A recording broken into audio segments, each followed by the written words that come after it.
Okay, so good morning. This is the class that we were supposed to have on March the 11th. So finally, we're getting back on track.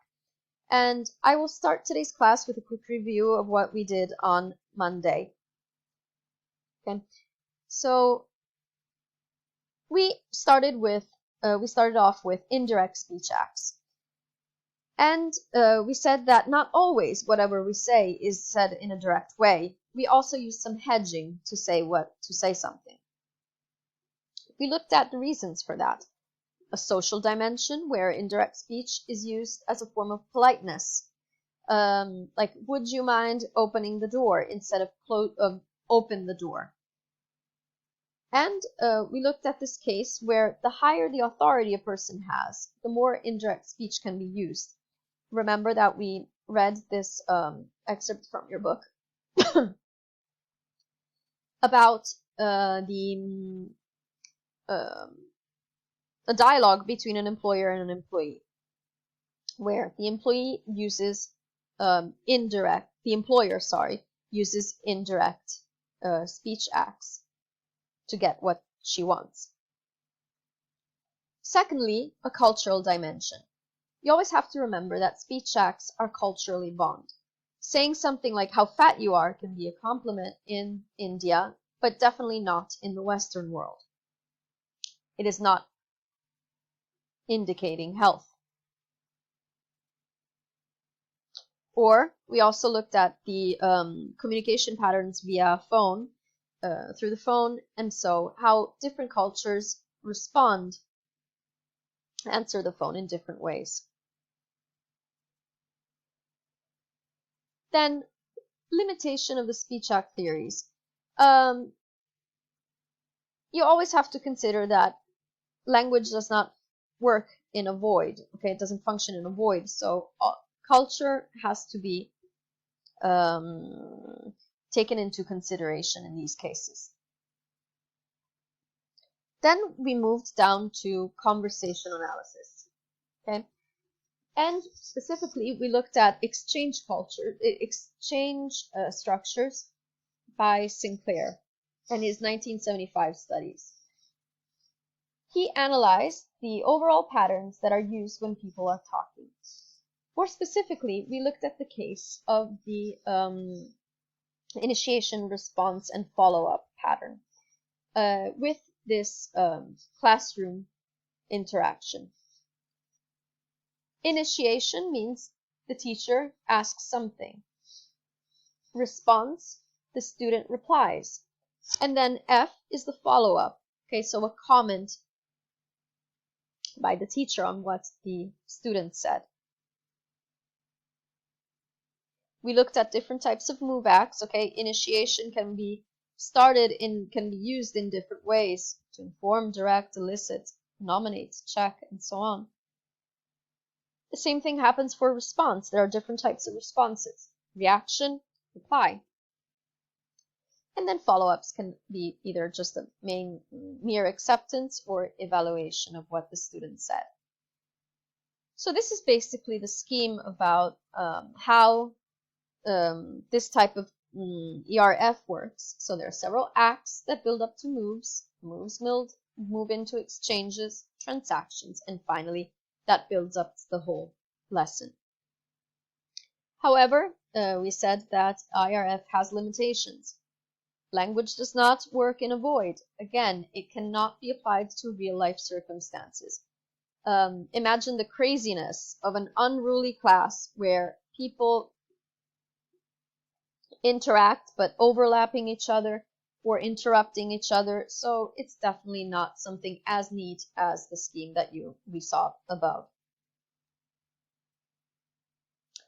Last thing for that class, we watched this TED Talk by Elizabeth Stokoe, The Science of Analyzing Conversation Second by Second. Okay, she is a conversational analysis, and she explained what happens, how we can use conversational analysis in the legal field, but also in our everyday life when, for instance, we are dealing with first turners, okay, people who use language in a provocative way to get our response. So she tells us not only how to recognize these people and perhaps to make them change their reaction, their attitude, but also how to defend ourselves against this type of people. So in these cases, conversational analysis is used to improve how we use a language. Now, as for today's class, we're going to move in more specifically into conversational analysis. So what is the difference between conversational analysis and discourse analysis? So you have to consider that conversational analysis has a bottom-up approach. What does this mean? That conversational analysis starts from the actual data, and then it demonstrates its structure. It moves from practical to theoretical. The opposite, discourse analysis, applies concepts, so theory, to real data.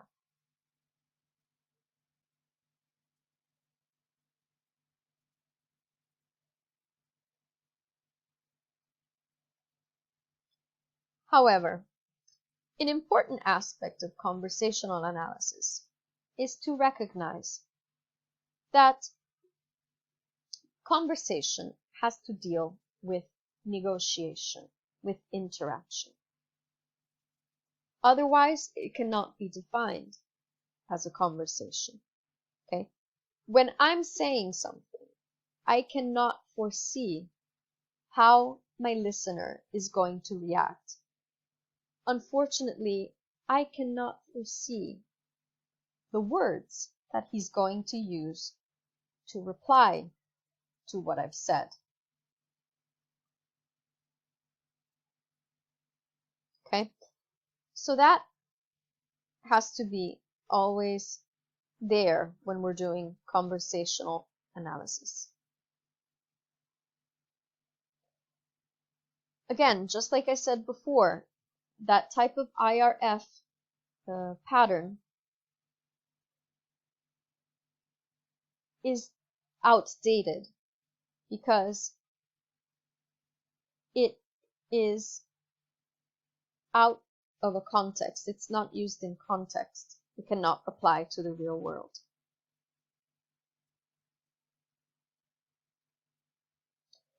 Now, an important aspect of conversational analysis is turn-taking.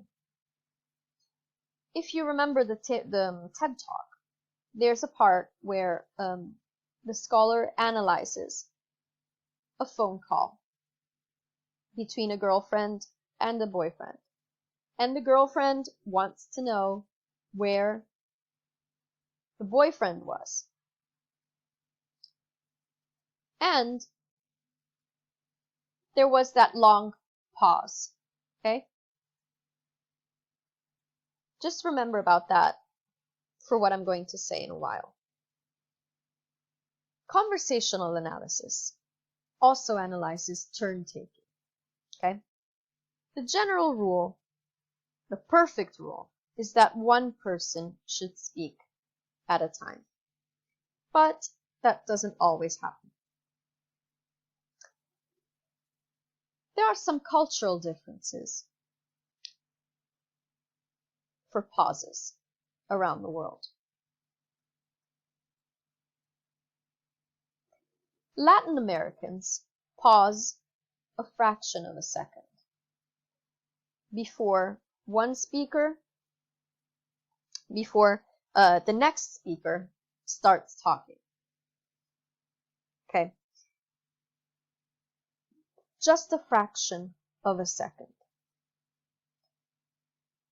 This is not the case of Native Americans that wait 2 seconds, 2 whole seconds.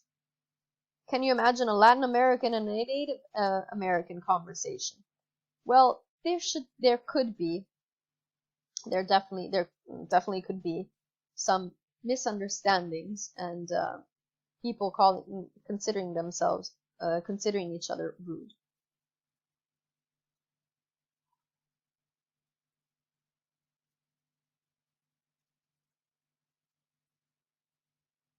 perhaps you can think about the other languages that you are studying and compare the time, the pauses that occur between when one person stops speaking and the other person starts speaking.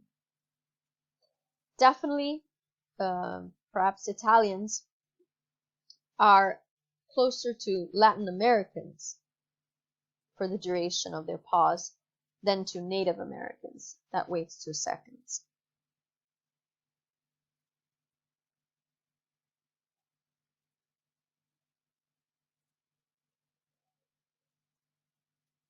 Now, look at this. The concept of transition, relevance, place. TRP. What is TRP? It's that moment, that exact moment in a conversation where people perceive that a change of turn is possible. Okay? It's that fraction of a second, 2 seconds, or however long it is, where the other person understands that it's okay to start speaking.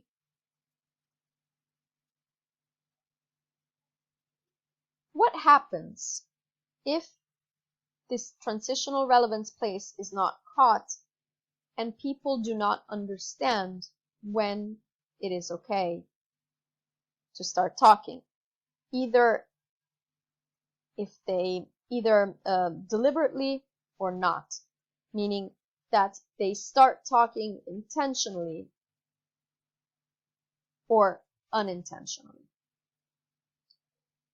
When you don't wait for that moment, you cause an interruption.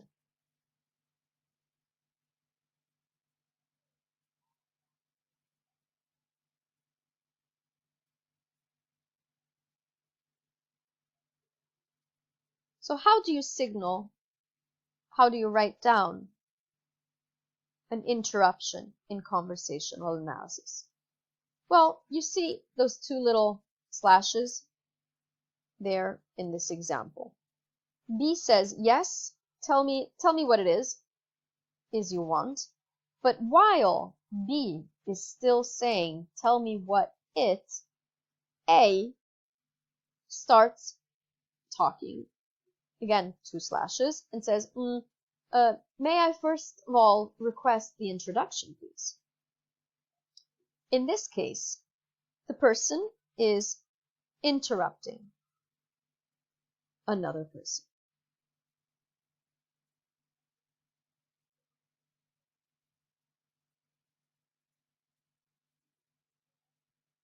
Okay, you just cut them off. But what happens sometimes is that you wait for that moment to intervene, and it's kind of fading. No, whatever the person is saying starts to fade off. But you get that exact second, that exact instant in which one person is no longer talking and the other person starts talking. In that case, we are no longer talking about an interruption, but it's called an overlap. For instance, in this example over here, where there's the interviewee that says, but not no more, yeah. And exactly when he finishes saying, yeah, the other person intervenes saying what happens to them. Okay? So in the first case, it's a total interruption. In this case, it's a simple overlapping.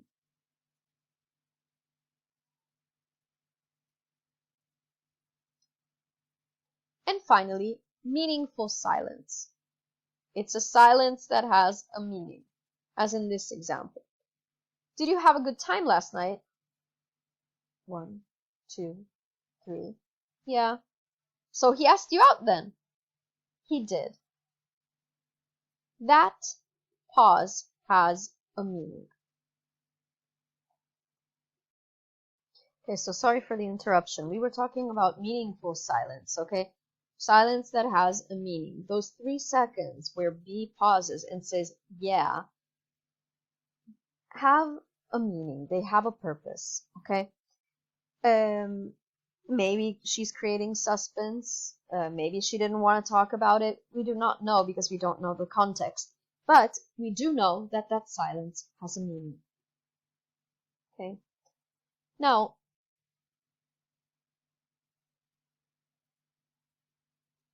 speaking of turn taking, I want you to now pause the video, this video, and watch the video that is included in this link over here. Okay? This video is about turn taking and also how winning a turn. Okay? And we'll be back in 10 minutes. The video is pretty clear. It makes a distinction between single word imperatives and complement and steal strategies to, let's say, initiate or to provoke turn taking, moving from one person to the other. You saw that with single word imperatives like stop and listen, people tend to get attention from from the listeners. And that is one way to steal a turn. However, there are some pros and cons with this. The pro is that you are sincere. Okay? You're straightforward, you're going straight to the point. But at the same time, this can also be rude. As a matter of fact, there are some situations in which we cannot use this type of imperatives. Okay? We have to consider the positive and negative face of the listeners. We'll talk about that in a while. So what happens? You have to use the complement and steal strategy to get your turn. How does this work? Well, basically, you use conjunctions. You give a compliment, and then you hook people up by saying and, okay, to let them want to listen more, listen to you even more.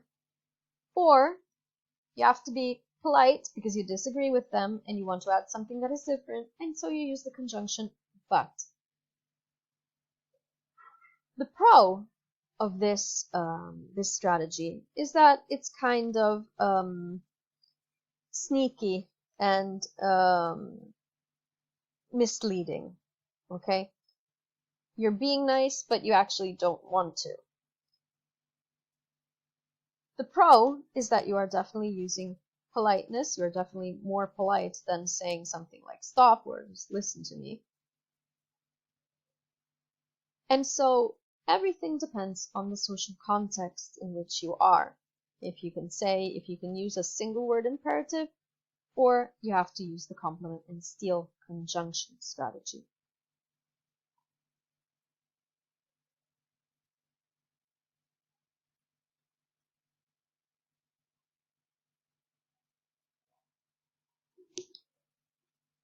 Turn taking is also based on what is called agency pairs. These are patterns of acts. Each act has its counteract. So, for instance, a question usually has the response of an answer. Offer should be an acceptance. You can also refuse, but reject what is offered, but usually it's an acceptance at a theoretical level. Invitation, acceptance, again. Assessment, agreement. Proposal, again, agreement or acceptance. Greeting, as a greeting. Hi, how are you? Hi, how are you? And so on. A complaint usually leads to an apology. A blame to a denial. Of course, we are talking about something very theoretical, and then we have to see what happens in practical life.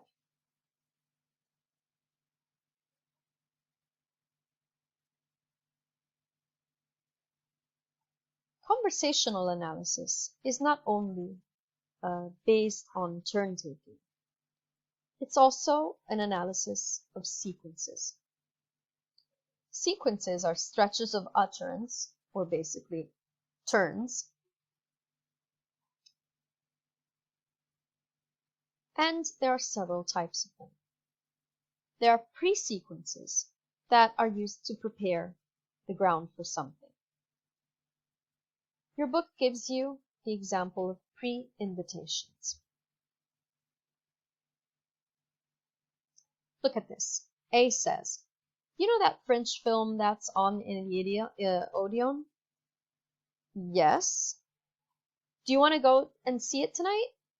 Yeah, why not? In this case, the question, you know that French film that is on in the Odeon?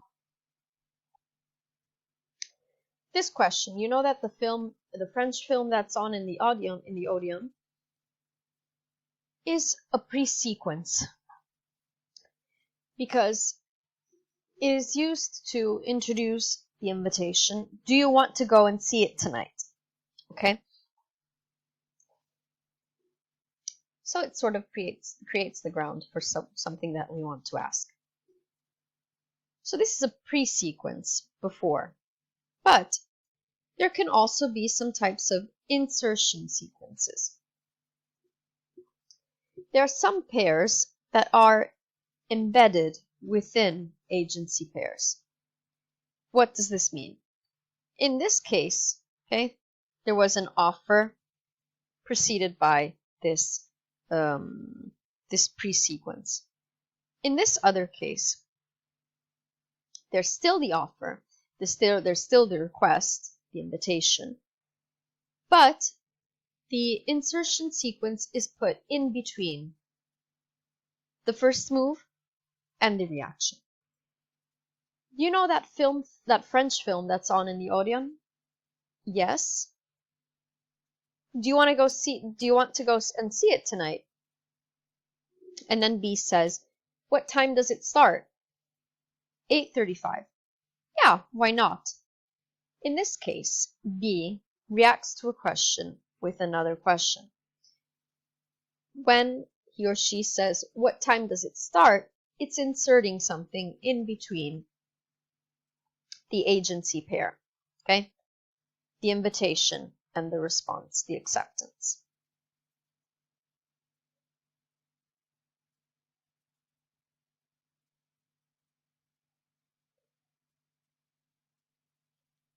And so, I'm pretty sure that all of you know somebody that uses to answer questions with other questions. It's just part of natural conversation. It might get on our nerves sometimes, but that's how conversation works.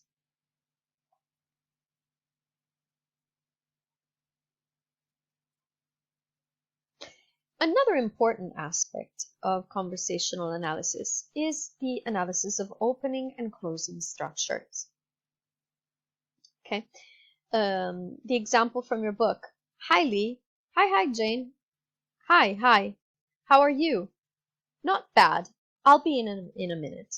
Okay, so our conversations, our everyday conversations, include patterns on how to open or how to close a conversation. They're part of our culture. Each culture has its own.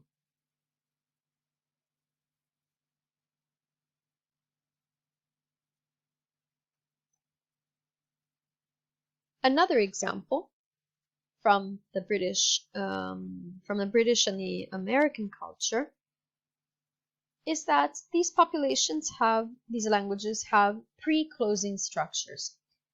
This is an example from your book. Anyway, I'm gonna have to go. Yeah, see you. See you soon. See you tomorrow. What time is it? Oh, I've left my lights on. 2:30. 3. Ta-ra.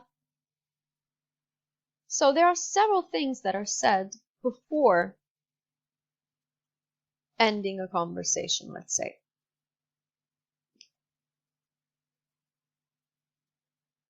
Now, I want to show you a video that is in contrast with this example over here, the one that I just read.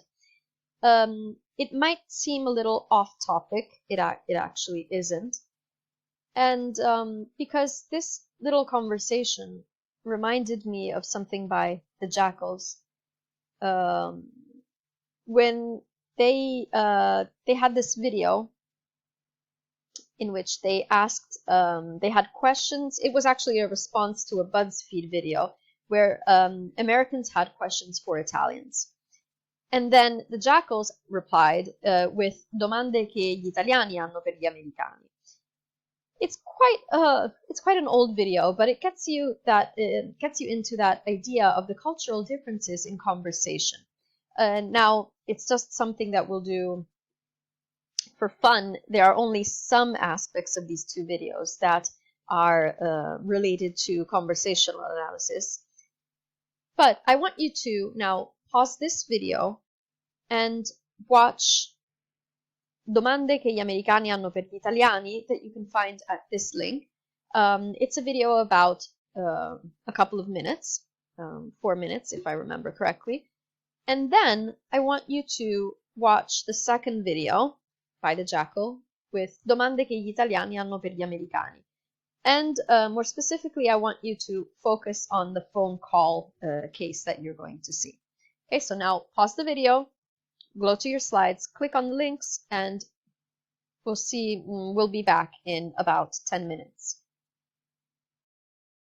Okay, so I hope you enjoyed that, and you analyzed, you looked at the conversation, the phone call with the Jackal. Now, going back to conversational analysis, there are definitely some limitations. First thing is that language does not work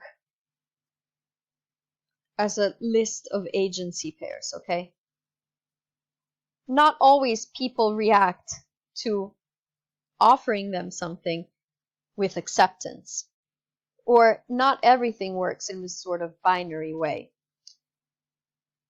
Plus, conversational analysis does not, some aspects of conversational analysis do not take into consideration the pragmatic aspects of interaction and the context. So, next move, the next step further, is interactional social linguistics. In this case, this branch studies not only interaction, agency pairs, or turn-taking, but it also analyzes these moves in everyday social life. This branch of studies highlights the idea that each social group has its own ways of interacting. Okay? So while conversation analysis looks at patterns without considering the culture and the social aspects, interactional analysis studies interactional social linguistics highlights the role of society in communication.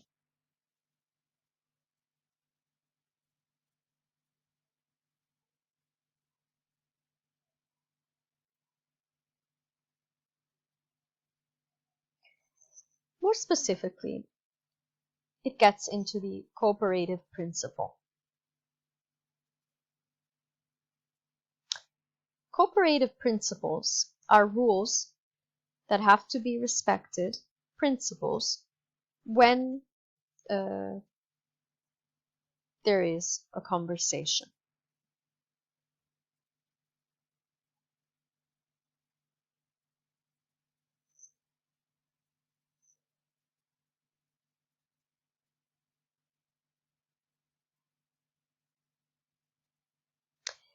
I'm going to read this dialogue that is going to be used throughout this chapter. Do you find the places warm enough? Yes, oh yes. Very comfortable, I think. It's all that you need, really. You don't need any more. And you say that the warden is a nice person. Oh yes, you will get other opinions, but that's my opinion. Well, you can't please everybody, can you? She's been very good to me. What would the other people say? Well, I don't know. I wouldn't like to repeat it, because I don't really believe half of what they are saying. They just get a fixed thing into their mind. But it's always been, we had another one. This is our second one. But if she's off ill and that's it, oh, off ill again. And she's got certificates to prove it. But they just seem, what irks them really, really is, we can't get a warden that will be overnight, you see. Right, sort of 24 hours, seven days a week. Okay? We'll go back to this dialogue in a while, especially to this very long part, this very long paragraph with why. So there are some rules to respect in order to make communication flow. And they are called maxims. The first maxim is called maxim of quantity. According to this rule, you have to be as informative as required. Not too much, not too little. So you have to give information, but it shouldn't be too little, so you're leaving something out, nor should it be too much. If we look at this case over here with why, okay, she's like going around in circles, giving too much information, and she's not going straight to the point.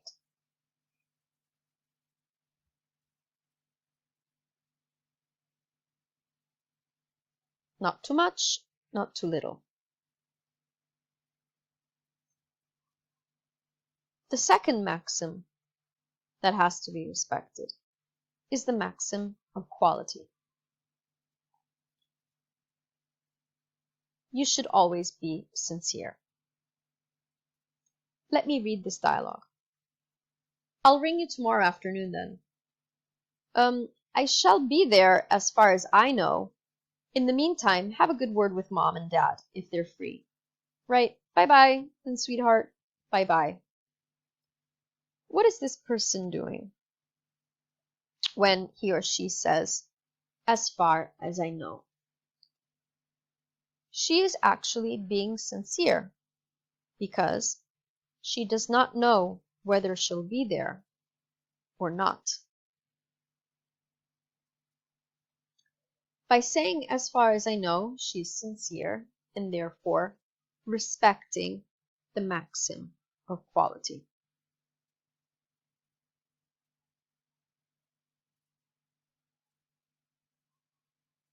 So maxim of quantity, say not too much, not too little. Maxim of quality, be sincere. Third maxim, maxim of relation. Be relevant.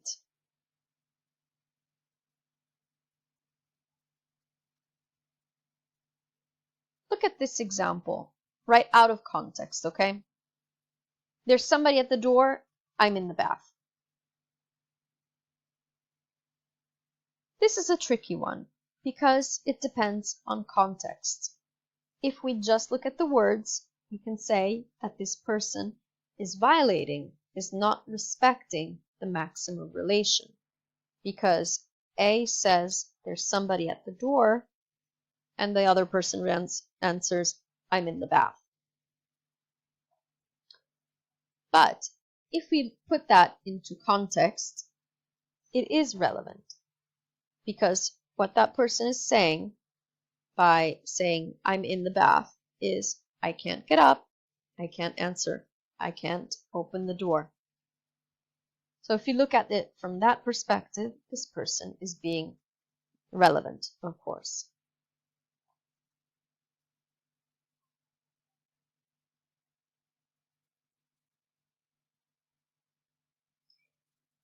Fourth case, fourth maxim, is the maxim of manner. Don't be ambiguous. Don't be misleading. I want to read this case from your book. When Sir Maurice Bowra was warden of Wadham College, Oxford, he was interviewing a young man for a place at the college. He eventually came to the conclusion that the young man would not do. Hopefully, however, he let him down gently by advising the young man, I think you would be happier in a larger or smaller college. So what is this person doing?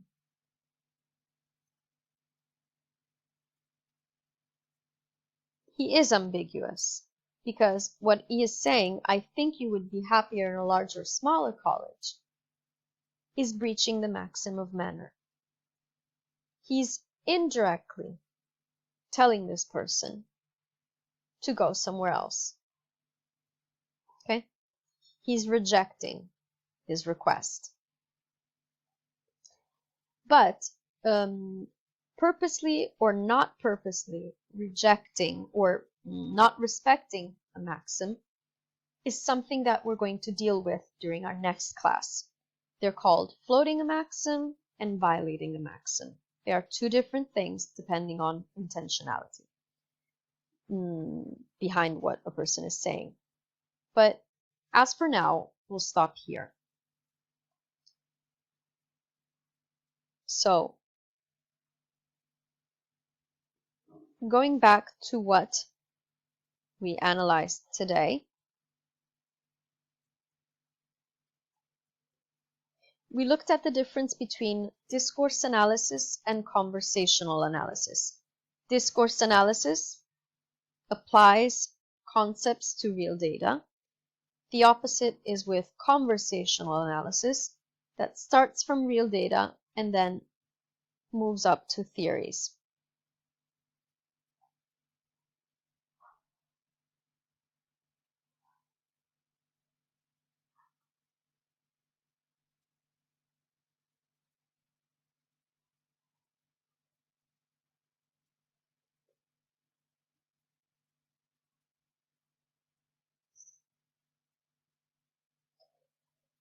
We looked at turn taking, okay? How people take turns when they're talking. We looked at some cultural differences, the case of Latin Americans and Native Americans, and about the transitional, TRP, transition relevance place, when it is possible to use a change of turn, okay? When a person does not wait for that exact moment, it is called an interruption, and you indicate it with 2 slashes. But if there is a sort of overlap, meaning that the second person starts talking right immediately when the first person stops speaking, in that case it's an overlapping, and it's indicated with an equal sign. Also, notice that silences, pauses, are indicated in parentheses, and we've talked about meaningful silences, okay? Meaning silences with a meaning. We watched this video about how to take turns, okay, in a straightforward or indirect way.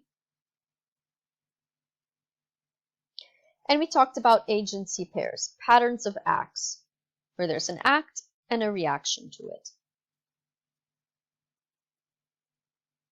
We also talked about sequences, so stretches of utterance, utterances that can be put before an agency pair, called pre-sequences, like this pre-invitation, or an insertion of sequences, like when there is something in between an agency pair.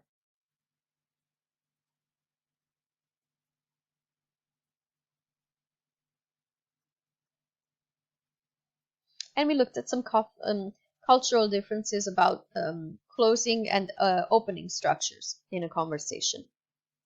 We watched these two videos that compare the Italian and the American cultures.